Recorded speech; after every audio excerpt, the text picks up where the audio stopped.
اعوذ باللہ من الشیطان اللعین الرجیم بسم اللہ الرحمن الرحیم الحمد للہ رب العالمین الصلاة والسلام علی اشرف الانبیاء والمرسلین وعلی آلہ الطیبین الطاہرین المعصومین الذین اذہب اللہ عنہم الرجس وطہرہم تطہیرا اللہم صل علی محمد وآل محمد اللہم اخرجنا من الظلمات الوہم واکرمنا بنور الفہم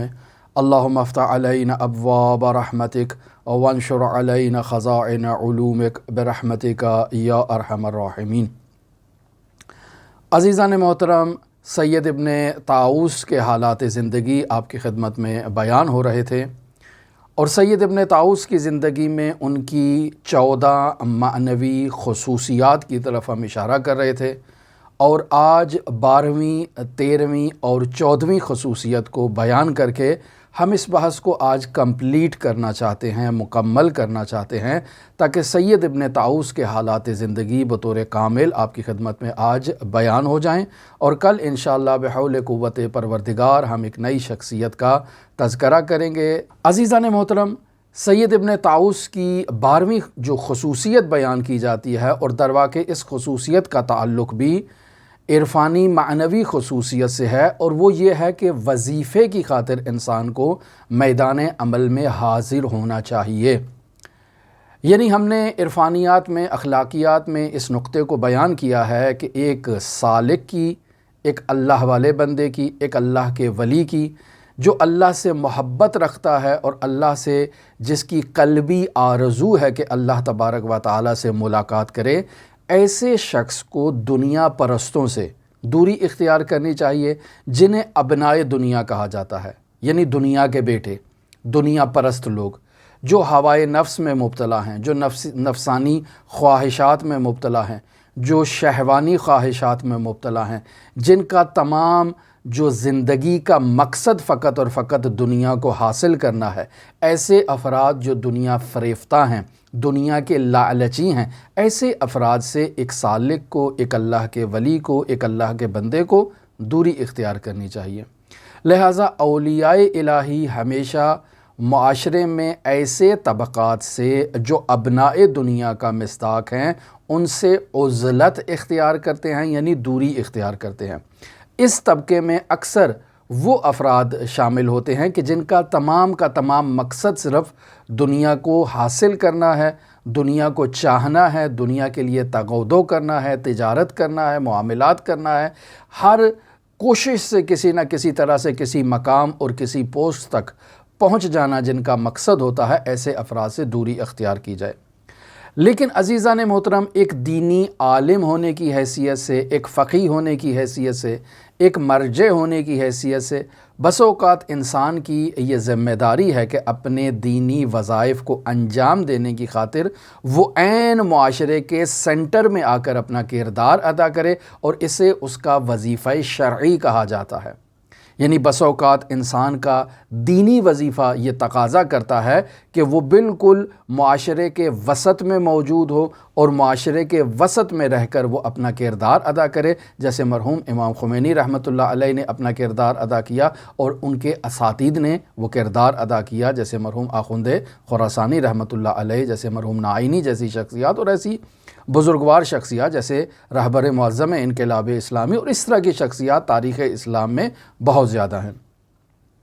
لہٰذا سید ابن طاؤس پہلے مرحلے میں ابنائے دنیا سے دوری اور عزلت اختیار کیا کرتے تھے، لیکن جہاں ان کا دینی اور شرعی وظیفہ تقاضا کرے وہاں وہ میدان میں اتر جایا کرتے تھے،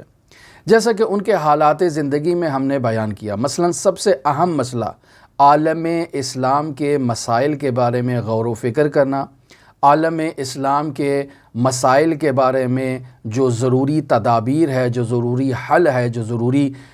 چیز ہے، اس کو انجام دینا، تاکہ عالم اسلام ترقی کرے، تاکہ اسلام سربلندی اختیار کرے، اسلام نشو و نما اختیار کرے۔ ایسے مسائل میں انسان کا کردار ادا کرنا یہ نہایت ہی ضروری ہے۔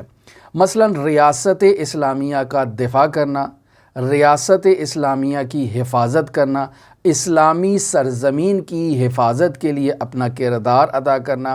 اسلامی ممالک کی حفاظت کے لیے، ان کی بقا کے لیے اپنا کردار ادا کرنا، یہ در واقع ایک مسلمان کی ذمہ داری ہے، اور بالخصوص اگر وہ مسلمان فقیہ ہو، یعنی جس کی معاشرے میں سنی جاتی ہو، تو ایسے میں اس فقیہ کی یہ ذمہ داری ہے کہ وہ اپنے پیروکاروں کے ساتھ میدان میں اترے اور اسلامی ریاست کا دفاع کرے، اسلامی سرزمین کا، اسلامی اسٹیٹ کا، اسلامی ملک کا دفاع کرے۔ یہ ضروری نہیں کہ وہاں وہ اس ملک کا باشندہ ہی کیوں نہ ہو، وہ کسی دوسرے ملک میں رہتا ہے، کسی دوسرے ملک میں مقیم ہے، لیکن اس کو خبر ملتی ہے کہ اسلامی سرزمین پر حملہ ہوا ہے، اور اگر اسلامی سرزمین کو نہ بچایا گیا تو دشمن اسلامی سرزمین کو نگل جائے گا، دبوچ لے گا، یرغمال بنا لے گا، تو وہاں فقیہ جامع و شرائط کی بھی ذمہ داری بنتی ہے کہ وہ اسلامی اسٹیٹ، اسلامی ریاست، اسلامی ملک کی حفاظت کے لیے خود بھی میدان میں اترے، یا لوگوں کو لاعقل ترغیب دلائے کہ وہ میدان میں اتریں۔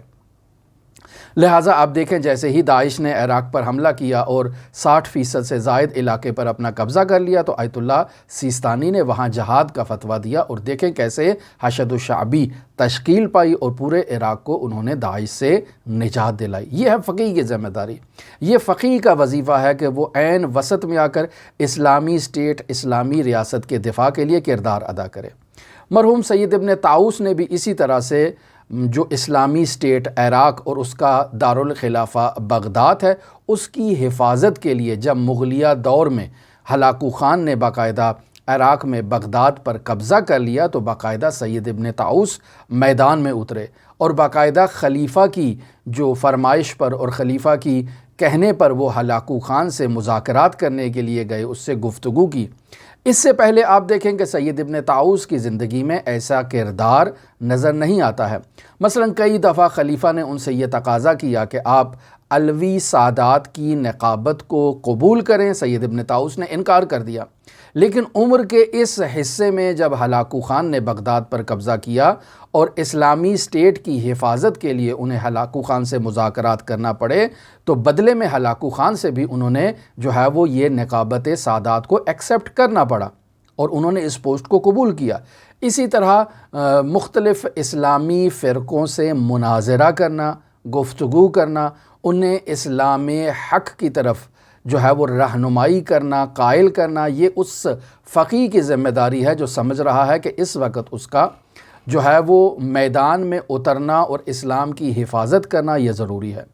اسی طرح سید ابن طاؤس کی زندگی میں مباہلہ بھی ملتا ہے، یعنی انہوں نے اسلام کے دین کی حقانیت کو ثابت کرنے کے لیے یہودیوں اور مسیحیوں کو جو دین اسلام کا بعنوان دین انکار کرتے تھے، ان سے مباہلے کے لیے کہا کہ آئیں ہم مباہلہ کرتے ہیں اور جھوٹوں پر اللہ کی لعنت بھیجتے ہیں۔ تو اب ایسے میں جب سید ابن طاؤس سے ایسا جو ہے وہ انہوں نے ایسی فرمائش کی اور ایسا تقاضا کیا کہ اب مناظرے میں تو آپ ہمارے ساتھ جو ہے وہ گفتگو نہیں کر رہے، تو لاعقل مباہلے کے میدان میں آ جائیں، تو انہوں نے اپنی ناتوانی کا اظہار کیا کہ نہیں، ہم آپ سے مباہلہ نہیں کریں گے، چونکہ مباہلے کے نتیجے میں ہمیں دین اسلام کو بعنوان دین ایکسیپٹ کرنا پڑے گا، یا ہم اس مباہلے میں مغلوب ہو جائیں گے یا مساوی ہوں گے، دو حالتوں سے خالی نہیں ہیں۔ اگر مغلوب ہو جائیں گے تب بھی ہمیں دین اسلام کو ایکسیپٹ کرنا پڑے گا،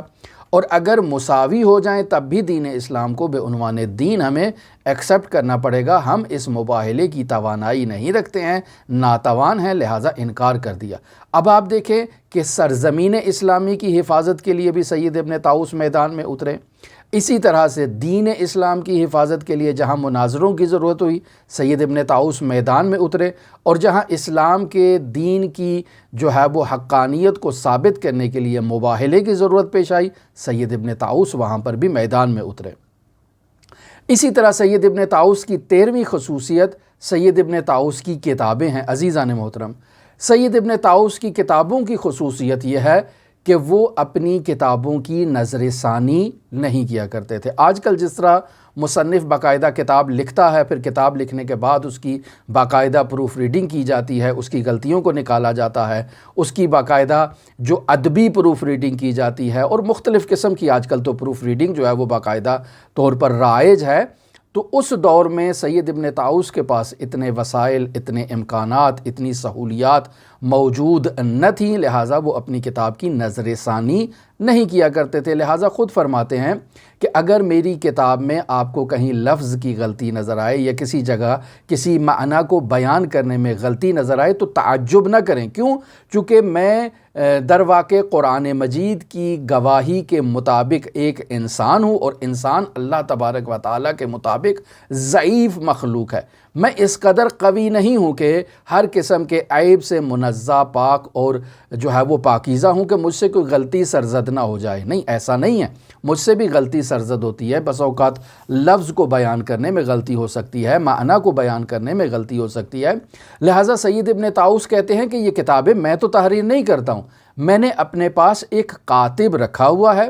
اللہ تبارک و تعالیٰ کی جانب سے مطالب مجھ پر القاء ہوتے ہیں، اور میں ان مطالب کو اپنے ذہن سے، جس کو ہمارے شعراء کہتے ہیں کہ عطا ہوئی ہے مجھے شعر کی، یہ در واقع مطالب سید ابن طاؤس تک پہنچتے تھے، اللہ تبارک و تعالیٰ کی عنایت سے ان کے ذہن میں آتے تھے، اور سید ابن طاؤس ان کلمات کو اپنی زبان پر جاری کرتے تھے، اور وہ کاتب ان کلمات کو تحریر کر لیا کرتا تھا۔ اور بس اوقات اگر وہ کاتب موجود نہ ہو تو سید ابن طاؤس ایک مختصر سے چٹ پر ان کلمات کو خود تحریر کر لیا کرتے تھے، تاکہ جب وہ کاتب آئے تو اس کے سپرد کر دیا جائے، اور وہ ان کو کتابت کر لیا کرتا تھا۔ اب ظاہر ہے وہ کاتب، اس کا کام کتابت کرنا ہے، اس کا کام سید ابن طاؤس کی وہ علمی جو حیثیت ہے، جو علمی مقام ہے، کاتب تو اس مقام پر موجود نہیں ہے۔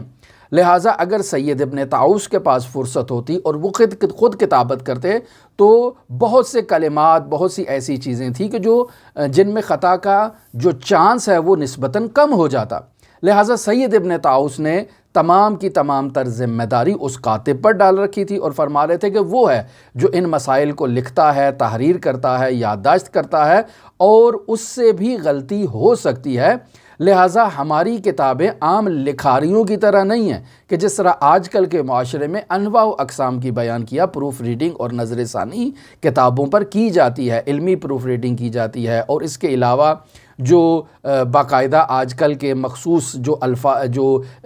علامات بالاخرہ استعمال کی جاتی ہیں، ان علامات کے اعتبار سے پروف ریڈنگ کی جاتی ہے، اور انواع و اقسام کے ریفرنس دینے کی باقاعدہ اپنے اسلوب اور اپنے طریقہ کار ہیں۔ لیکن سید ابن طاؤس کے زمانے میں اتنے جو وسائل تھے وہ سید ابن طاؤس کے پاس موجود نہیں تھے۔ اب یوں بھی کہا جا سکتا ہے کہ اس زمانے میں سید ابن طاؤس جس چیز پر تحریر کرتے تھے، چاہے وہ کسی حیوان کی کھال تھی یا کسی کاغذ پر اگر تحریر کرتے تھے، تو اس میں اسراف کے خوف سے سید ابن طاؤس بھی ممکن ہے کہ ان الفاظ کی یا ان عبارات کی تصحیح نہ کرواتے ہوں کہ اگر یہ ایسا کیا گیا تو یقینی بات ہے وہ کاغذ جس پر یہ املا لکھوائی گئی ہے اس کو ضائع کرنا پڑے گا، اور ایک نیا کاغذ جو ہے وہ دینا پڑے گا، اور اس سے مال امام کا ضیاع ہوگا، لہٰذا ایسا نہیں ہونا چاہیے۔ یہ سید ابن طاؤس کی خود مصروفیات، عبادتی مصروفیات، معاشرتی مصروفیات، خاندانی مصروفیات اس قسم کی تھیں کہ ان کے پاس اتنا وقت نہ تھا کہ وہ ان چیزوں کی کر سکیں، اور ایسے میں ہم بارہا بیان کر چکے ہیں کہ یہاں ان افراد کی ذمہ داری بنتی ہے کہ جو ایسی شخصیات سے فیضیاب ہوتے ہیں، در واقع آپ مفت کا فیض حاصل کر رہے ہیں، یہاں آپ کی بھی ذمہ داری بنتی ہے کہ آپ دام درہم قدم سخن ایسے معاملات میں اپنا کردار ادا کریں اور مدد کریں ان افراد کی کہ جو ان مسائل میں جو ہے وہ کام کر رہے ہیں، ان مسائل میں محنت کر رہے ہیں اور معارف حقہ الہیہ کو آگے منتقل کر رہے ہیں۔ سید ابن طاؤس کے آثار دو طرح کے تھے عزیزان محترم کتابیں۔ بعض کتابیں سید ابن طاؤس کی ایسی تھیں کہ جن میں سید ابن طاؤس ان اسرار الہیہ کو تحریر کیا کرتے تھے جنہیں بیان کرنے کی سید ابن طاؤس کو اجازت تھی۔ مثلا فلاح السائل، اس کتاب میں سید ابن طاؤس نے اسرار کو بیان کیا ہے، یعنی وہ القاءات ربانیہ جو سید ابن طاؤس کو جو بطور الہام سید ابن طاؤس تک مطالب پہنچتے تھے انہیں ان کتابوں میں بیان کیا ہے۔ اور بعض کتابیں سید ابن طاؤس کی ایسی ہیں جن میں سید ابن طاؤس نے اسرار الہیہ کو بیان نہیں کیا، جیسے مصباح الزائر جس میں زیارات ائمہ معصومین علیہم الصلاۃ والسلام اور ایک زائر کے وظائف اور اس کے جو اعمال اور دستورات ہیں ان کو بیان کیا گیا ہے۔ اب یہ کتاب یقینی بات ہے دعاؤں کی اور زیارات کی کتاب ہے، تو اس میں وہی الفاظ نقل کرنا ہے، بیان ہونا ہے کہ جو باقی جو نقل ہوئے ہیں، جو ان تک پہنچے ہیں، لہٰذا انہیں اسرار الہیہ بیان کرنے کی وجہ سے کہ سید ابن طاؤس وہ ہستی ہے کہ جس پر جو چیز الہام ہوتی ہے، جو چیز اس تک پہنچتی ہے، جو راز اس تک پہنچتا ہے اور اسے اس راز کو بتانے کی اجازت ہوتی ہے، وہ اپنی کتابوں میں تحریر کر دیتے ہیں۔ لہٰذا اس وجہ سے علماء کی کثیر تعداد سید ابن طاؤس کے آثار کی طرف رغبت سے رجوع کرتے تھے، کرتے ہیں اور آئندہ بھی کرتے رہیں گے۔ لہٰذا چونکہ بیان ہوا کہ سید ابن طاؤس وہ ہستی ہیں جو امام زمان اجل اللہ تعالیٰ فرجہ شریف سے باقاعدہ رابطے میں رہا کرتی تھیں، لہٰذا امام کے پاس گئے، امام سے کوئی ایسا نورانی مطلب ملا، اسے بعنوان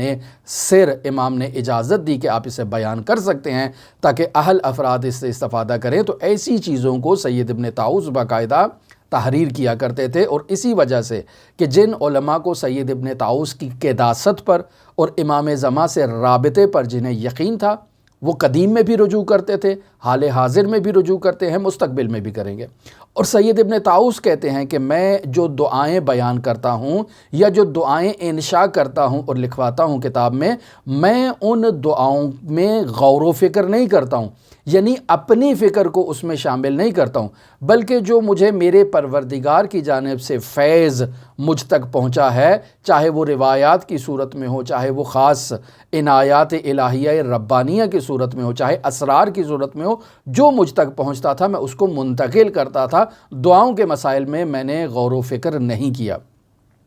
سید ابن طاؤس کی عزیزان محترم جو 14ویں خصوصیت ہے وہ یہ ہے کہ سید ابن طاؤس عالم ربانی تھے، یعنی سید ابن طاؤس دنیا دار انسان نہیں تھے، اہل دنیا نہیں تھے، اور اہل دنیا نہ ہونے کی ایک سب سے بڑی علامت یہ ہے کہ وہ افراد جو اللہ کے ولی ہیں، جو اللہ سے محبت کرتے ہیں، وہ اللہ سے موت کی ہمیشہ ان کے دل میں تمنا رہتی ہے کہ وہ کب ان کا وہ وقت وصال آئے کہ وہ اپنے پروردگار سے جا کر ملحق ہو جائیں۔ لہٰذا سید ابن طاؤس کہتے ہیں کہ اگر اشیاء کے مالک کے سپرد اپنے امور کو تفویض کرنا واجب نہ ہوتا تو میں اس دار فانی سے کوچ کرنے اور جدائی کرنے میں تعجیل کا اللہ رب العزت سے تقاضا کرتا، چونکہ انسان کے وظائف میں سے یہ وظائف ہے کہ وہ اپنے تمام زندگی کے امور کو اللہ تبارک و تعالیٰ کے تفویض کر دے، اللہ کے سپرد کر دے۔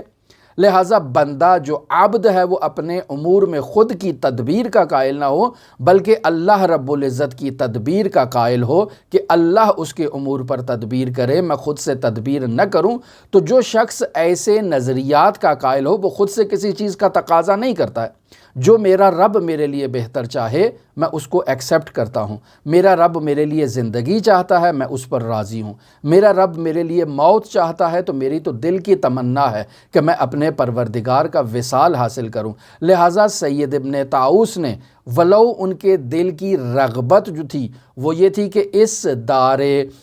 فانی سے کوچ کر کے دار بقا میں اللہ رب العزت کی جوار میں پہنچا جائے، یہ ان کی دلی تمنا اور آرزو تھی، لیکن اپنے تمام معاملات کو اللہ تبارک و تعالیٰ کے سپرد کر چکے تھے، لہٰذا وہ اللہ کی مشیت اور اللہ کی رضا پر راضی تھے۔ لہٰذا سید ابن طاؤس جو اللہ تبارک و تعالیٰ سے محبت کرتے تھے، اس محبت کا یہ تقاضا تھا کہ وہ اس دنیا سے کوچ کی دعا کریں۔ سید ابن طاؤس جو اللہ کے قرب کا تقاضا چاہتے ہیں، تو قرب کا جو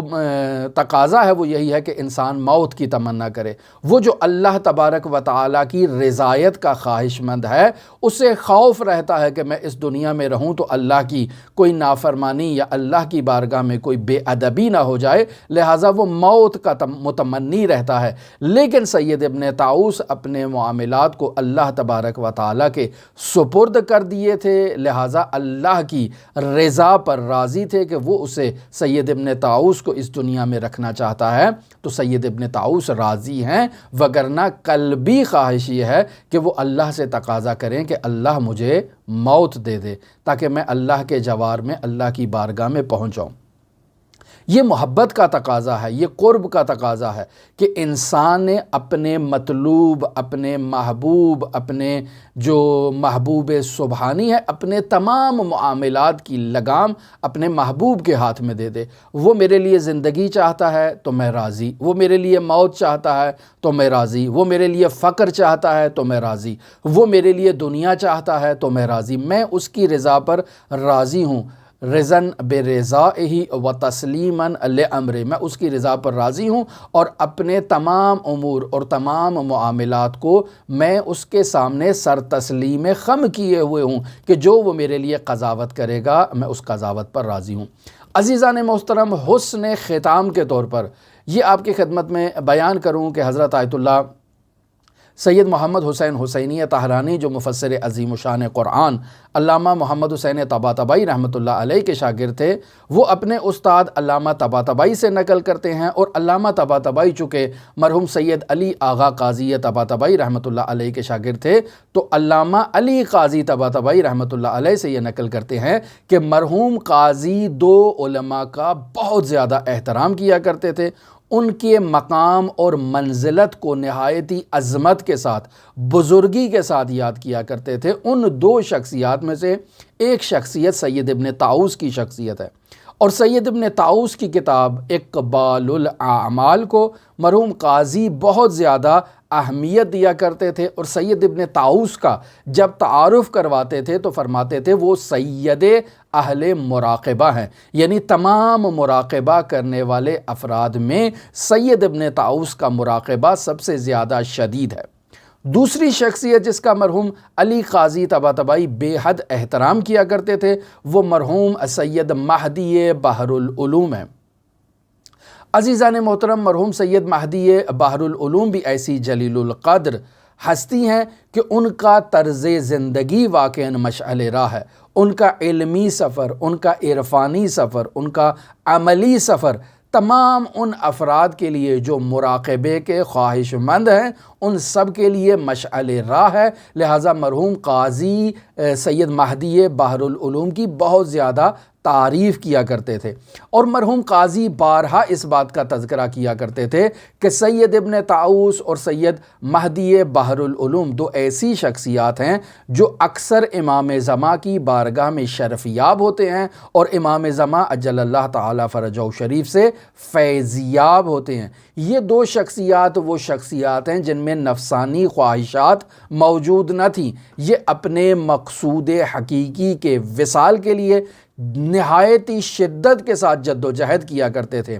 والذین جاہدوا فینا لنہدینہم سبلنا کا عملی مصداق تھیں یہ ہستیاں، لہٰذا ان کی زندگی کی کیفیت جو ہے وہ قابل درس ہے۔ اللہ کی رضا کے لیے ان کا جد و جہد کرنا، ان کا کوشش کرنا واقعاً مرحوم قاضی جیسی شخصیات کو ورطہ حیرت میں مبتلا کر دیتا تھا۔ لہٰذا ان کے نظریات کو، ان کی آراء کو نہایتی اہمیت کی نگاہ سے مرحوم قاضی رحمۃ اللہ علیہ دیکھا کرتے تھے، اور ان دو شخصیات کا بہت زیادہ احترام کیا کرتے تھے۔ ہم نے بیان کیا کہ مرحوم مفسر قرآن علامہ طباطبائی رحمۃ اللہ علیہ کے جو بھائی تھے، چھوٹے بھائی یعنی حسن الہی طباطبائی، وہ بھی مرحوم قاضی کے شاگرد تھے، اور انہوں نے مرحوم قاضی سے یہ تعلیم لی تھی کہ ارواح سے کیسے گفتگو کی جا سکتی ہے، کیسے رابطہ برقرار کیا جا سکتا ہے۔ تو مرحوم حسن الہی طباطبائی کہتے تھے کہ میں نے تمام شخصیات کی، چاہے وہ قابل تعریف ہوں یا قابل مذمت ہوں، ان میں سے اکثر کی ارواح کو احضار کیا، ان سے سوالات کیے، لیکن دو شخصیات ایسی ہیں کہ جن کو میں اپنے پاس نہیں بلا سکا، احضار نہیں کر سکا۔ ان میں سے ایک سید ابن طاؤس کی شخصیت ہے اور ایک سید مہدی بحر العلوم کی شخصیت ہے، اور جب میں نے ان دو شخصیات کی ارواح سے رابطہ کیا اور ان کی طرف سے جو مجھے جواب آیا وہ یہی تھا کہ ہم نے خود کو حضرت سید الاوصیاء امیر المؤمنین علی ابن ابی طالب کی خدمت کے لیے وقف کر رکھا ہے، ہم حضرت سید الاوصیاء کی بارگاہ سے نیچے آ کر آپ سے ملاقات کرنے کے لیے راضی نہیں ہیں۔ لہٰذا یہ دو شخصیات نہایتی اہم شخصیات ہیں، رضوان اللہ علیہما وعلیہم وعلینا۔ ہماری دعا ہے کہ خداوند متعال ہمیں ایسی شخصیات سے فیضیاب ہونے کی سعادت نصیب فرمائے۔ کل کی درس میں آپ کی خدمت میں مرحوم سید مہدی بحر العلوم کے حالات زندگی کو آغاز کروں گا۔ انشاءاللہ نہیں معلوم کہاں تک ہم کامیاب ہوتے ہیں کہ اس جلیل القدر کے حالات زندگی کو آپ کی خدمت میں بیان کریں، لیکن دعاگو ہیں کہ خداوند متعال ہم سب کو یہ سعادت نصیب کرے کہ ہم ایسی شخصیات کے معنوی فیوزات سے فیضیاب ہوں۔ دعاگو ہیں کہ خداوند متعال دنیا جہان میں جہاں جہاں مؤمنین آباد ہیں انہیں شاد و آباد رکھے، ان کی زندگی میں جو مشکلات ہیں پروردگار ان مشکلات کو برطرف کرے، جو